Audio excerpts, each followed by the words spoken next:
Hello, this is Teresa. I'm back with another tutorial for Dare to be Artsy. I'll be sharing how to create this quick and simple Christmas card making glittered paper out of some pattern paper. So I'm using one of the papers from the collection called Snow Much Fun from Dare to be Artsy, and I'm using a piece of score tape that I've already pre-cut down to 4.4 and a quarter by 5.5 inches. And I've removed the backing tape just from a little bit so I could place it up in the top corner against my pattern paper. And then this will give me a lined up application. Then I can trim the paper to match that size. I'm using a shoebox lid because what I'm going to be doing once I remove this backing paper is applying some transparent glitter. And this is how you can make your own glitter paper. And I will include links to a couple of different options for this type of glitter. And the reason I'm using this box is because glitter is one of the hardest things to clean up, and I should have used a coffee filter underneath to capture that to put back into my jar, but I didn't think about it in time. So might want to think about that so you don't repeat the same thing I did.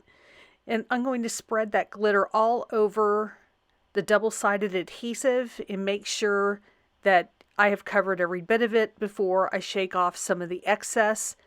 And I'll even use a brush to help make sure that I've gotten all the loose glitter off of the paper. And so one of the nice things about a shoebox lid is it helps contain the mess.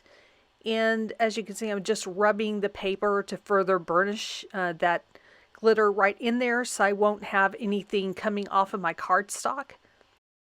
And here's a quick comparison of what the cardstock looks like before and after applying the glitter. I'm going to use this stitch rectangle die out of this set so I can create a panel for the front of my card. And I'm using a piece of red scrap cardstock to stamp the sentiment on. And then I'm going to use another die from Dare to be Artsy to cut out that sentiment.